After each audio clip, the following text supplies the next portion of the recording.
London's silver market didn't slow down this morning. It went dark, phones went to voicemail, quotes stopped, withdrawals got queued, and one industrial buyer says he offered $200 an ounce for immediate delivery and couldn't find a single seller willing to hit the bid. That is what happened. You're on the Daily Metals Briefing. I'm your host. Let's get into it.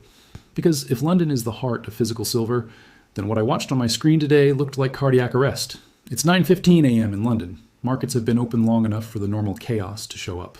The fix window, the scramble, the spread tightening, the sudden bursts of volume as the biggest players set the reference price that miners, refiners, and manufacturers use to settle contracts. Except none of that showed up. Instead, I stared at a chart that didn't feel calm. It felt managed, flat, unnaturally still. The kind of stillness you get right before a dam breaks. So I started calling. First call, the general line tied to the governing body that oversees London's bullion ecosystem. The place that's supposed to have a human being picking up a phone, redirecting you, or at least telling you where to look. Straight to voicemail, no receptionist, no transfer, no please hold. Just a dead-end recording like the building was empty. Second call, one of the largest precious metals desks operating in London, a firm that sits at the center of custody and flows for major products and vaulting networks. Voicemail. Third call, another major bullion desk. It rang, and rang, and rang. I counted the rings because the silence was getting loud. 40 plus rings, then a generic mailbox message. And then the best part, mailbox full. Mailbox full. In the busiest session after a holiday break.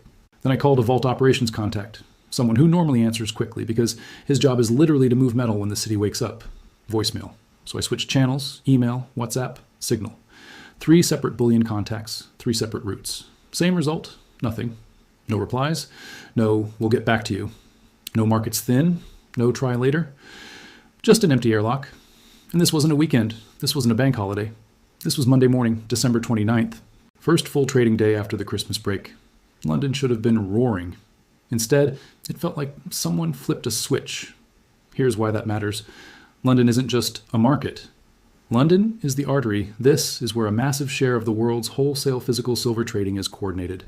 This is where a chunk of the metal that underpins the major paper structures sits in vault networks. This is where metal is sourced, swapped, leased, and moved to satisfy delivery obligations elsewhere.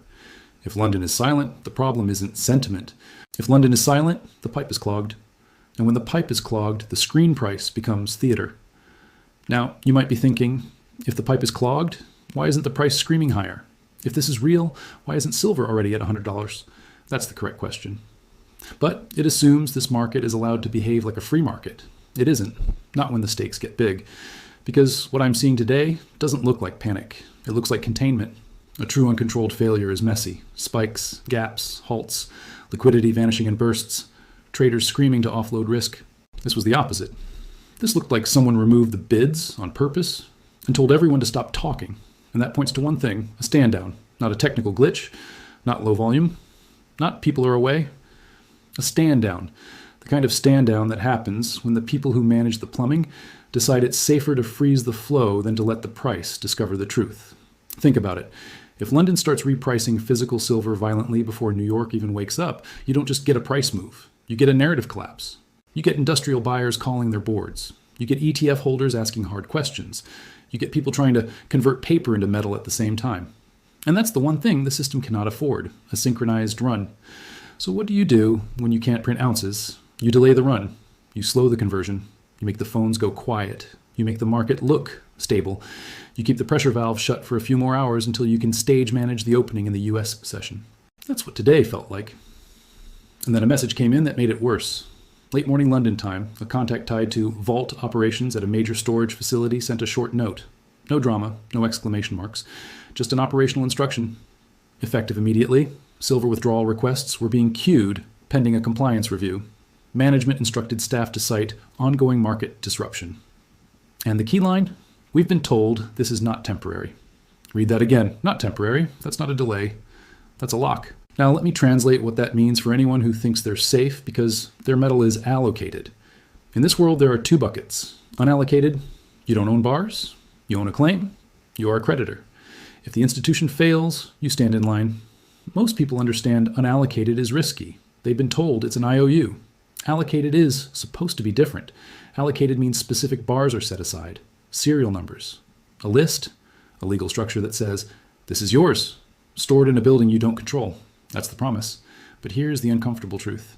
If you own allocated bars and the gatekeeper refuses to release them, you don't have silver. You have paperwork. And paperwork is only as strong as the moment you're allowed to enforce it. If withdrawals are frozen under a vague banner like market disruption, your property rights have just been paused by policy, not by a judge, not by a court, by management. That's what a lock looks like in a modern market. It doesn't look like soldiers at a door. It looks like an email template and a compliance queue. And if that lock is real, the implications are staggering. Because London Vault networks collectively represent an enormous pool of silver that the paper ecosystem assumes is available. Available to settle, available to lease, available to swap, available to deliver. But if it cannot leave the building, it is not available. It exists as a number in a report, a line item in a statement, a comfort blanket for anyone who believes there's plenty of metal until they ask for it and get told to wait. This is how a shortage reveals itself in 2025. Not with empty mines, with full vaults that won't open. Now, here's where the story turns from financial intrigue into an industrial emergency, because the real economy doesn't care about a chart.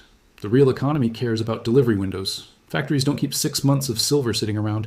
They run just in time. They keep days, not seasons. And when the steady flow stops, the clock starts immediately. Before I started recording, I got a call from someone in procurement at a major US manufacturer tied to the solar supply chain. I can't name the firm, but it's a top-tier player. The kind of operation with real headcount, real contracts, and real penalties for missed delivery. His voice wasn't excited. It was tight. He said their silver paste supplier flagged an inability to fulfill a Q1 order. The reason given wasn't a price. It was sourcing, force majeure language, inability to secure metal from European channels. He told me they have enough inventory for 11 days. 11. If they don't get material inside that window, a major facility shuts down. Thousands of workers sent home. Utility contracts delayed. Penalties triggered. Projects stalled. So they did what rational industrial buyers do when the input becomes existential. They tried to buy, at any price. He told me, without hesitation, that he was authorized to source silver at whatever it takes for immediate delivery. He offered $200 per ounce. And he couldn't find anyone willing to sell. Let that land. While your screen might show a sleepy spot price, in the physical world, a $200 bid was rejected. That doesn't mean the true price is $200. It means the true price is not being quoted, because quoting it would expose the shortage. And if the shortage is exposed, the paper structure has to answer questions it cannot answer. So instead of letting price clear the market, the system does something else.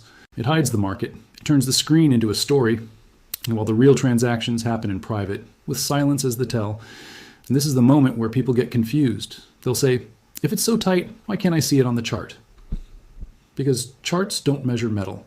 Charts measure agreements. And when agreements are under stress, the first thing that breaks isn't the price. It's the willingness to make offers. Liquidity dies before the headline changes. Now add a second domino, Switzerland, because London is trading and vaulting. Switzerland is refining. It's the bottleneck between raw material and the kind of product industrial buyers need. High purity bars, specific formats, specific standards. And reports began circulating that Swiss refiners were implementing temporary export review protocols for refined silver. Whether you call it review, controls, or compliance, the effect is the same. Delay? Friction? A throttle on outbound supply? If the refinement bottleneck tightens while London vaults are functionally locked, you don't just get a squeeze, you get a global traffic jam. Ore can exist, concentrate can exist, scrap can exist. But if refined silver can't move at speed, manufacturers don't get what they need. And then you get the real-world consequences. Solar lines stop, electronics lines slow, medical devices face delays, defense contractors start making phone calls nobody wants to receive. And here's the twist. When the supply chain gets political, price stops being the only tool. Countries start thinking like countries. They don't ask, what's the spot price? They ask, do we have enough for our own industries? That's resource nationalism. That's secure domestic supply first. And if that mindset spreads, the global market stops behaving like one market. It fractures. Everyone tries to hoard. Everyone tries to front run. Everyone tries to get their hands on ounces before the next gate closes. So let's zoom out and connect the dots. London goes quiet. Withdrawal queues appear. Allocated holders get treated like applicants. An industrial buyer can't hit a $200 bid. Refining channels tighten. That's not volatility. That's a chain reaction. And here's the part nobody wants to say out loud. A market can be open and still be broken, because the price only matters if you can actually buy size and get delivery. When quotes vanish and withdrawals get reviewed, the market isn't discovering price, it's rationing access. And in that game, the key number isn't spot, it's availability. How many ounces can actually leave a vault today? How fast can a refiner turn feedstock into deliverable bars? How long before a manufacturer's safety stock hits zero? Those are the real clocks. And clocks don't care about opinions. They only care about time. In a few hours, New York opens. The algorithms will do what algorithms do. They'll trade the paper. They'll trade the illusion of supply. They'll flash bids and asks that assume metal can be sourced because the spreadsheet says it exists. But if the physical pipeline is clamped, the paper price becomes a distraction at best and a weapon at worst. Here's the playbook you should expect. First, turbulence. The system will likely try to create noise, a sudden dump, a violent red candle, a fast flush lower designed to trigger stop losses, spark panic, and shake out anyone holding paper instruments that can be sold with one click. Why? Because the easiest silver to source in a crisis is the silver you can scare out of weak hands. If people sell ETFs, if they sell futures, if they sell paper exposure, the pressure eases on the system, not because metal appears, but because the demand to convert paper into metal cools down. That's the goal. Make the crowd feel like the crisis is over by painting the chart.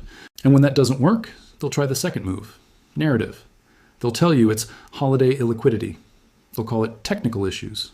They'll say, nothing is wrong, spreads are wide. They'll point to gold trading normally and say, see, markets are fine. But gold trading normally while silver flatlines is not comfort, it's evidence. It's a flashing red sign that the stress is isolated in the metal that has the thinnest inventories and the highest industrial dependency. Now, I need you to understand something. The squeeze you're waiting for may not look like a vertical candle on your app. It may look like something more brutal. It may look like you trying to buy whoop and being told out of stock. It may look like premiums exploding while spot stays flat. It may look like delivery times stretching from days to weeks. It may look like the spread between paper and physical becoming the real price signal. Because in an actual physical crunch, the official number matters less than availability. If you can't buy it, you can't price it. That's the nightmare. And it's also the giveaway. If you want the cleanest signal, don't watch the chart. Watch the excuses. Watch how often you hear delays. Watch how often you hear allocation. Watch how often you hear, we can't guarantee delivery. And watch the third signal, substitution attempts. When buyers start asking for smaller bars because large bars are gone, when manufacturers start asking for different formats, when dealers start limiting quantity per customer, that's not marketing. That's rationing with a smile. So here are the two questions you should be asking right now. 1, if $200 industrial bid can't find a seller, what do you think happens when multiple industries start bidding at the same time? 2, if allocated metal can be delayed under a compliance pretext, what exactly do you think you own when you hold paper exposure? Drop your answer in the comments because I want to see if you understand the difference between a price chart and a supply chain. And if you want the follow-up the moment New York shows its hand, hit subscribe now. No fluff, just the next update. Now, I'm not here to tell you what to do with your money, but I am here to tell you what this pattern looks like. It looks like a system preparing for an event before the public is allowed to name it. It looks like gatekeeping. It looks like rationing without the word rationing. And it looks like the calm before the only kind of repricing that matters, the repricing that happens when industry has no substitute and no time. Because industry doesn't buy silver to invest. Industry buys silver to keep the lights on, to keep the production line moving, to avoid penalties, to avoid layoffs, to avoid breach of contract nightmares. And when industry gets desperate, it doesn't bargain. It bids aggressively, and it bids in private, which is why the quietest markets can be the most dangerous, because by the time the noise hits your timeline, the best inventory is already spoken for. So here's what I'm watching next. When New York opens, watch the spread between physical premiums and paper. Watch whether dealers keep out-of-stock banners up, even if spot dips. Watch whether delivery times expand, even as influencers tell you nothing happened. And watch whether the silence in London continues. Because if this was a real technical glitch, it clears. If this was a real holiday issue, it resolves. But if this is a stand down, if this is containment, if this is a vault clamp, then the quiet persists until the system can reopen on its own terms. And that's when the real panic starts. Not with the first spike, with the first refusal, the first no quote, the first we can't deliver, the first call back next week. That's how scarcity speaks. Now here's the uncomfortable ending. If you're sitting in unallocated exposure, you are sitting inside the system you're hoping will deliver to you in a crisis. And systems under stress don't reward claims, they reward custody. If you hold something you can touch, you don't need permission. If you hold something you can only request, you're asking for permission at the exact moment permission becomes expensive. This is why the London blackout matters. Because it's not about a candle, it's about control. The people who control the gates are showing you what they do when the demand gets serious. They close the gate. If you want updates as this develops, don't miss the next briefing. Subscribe. Short, simple, and it helps more than you think. And one more question for you. If you had 4 hours before New York opens into a market that may not have real metal behind it, what would you do first? Say it in the comments, then watch the open. Because if London stayed quiet today, tomorrow won't be quiet for long.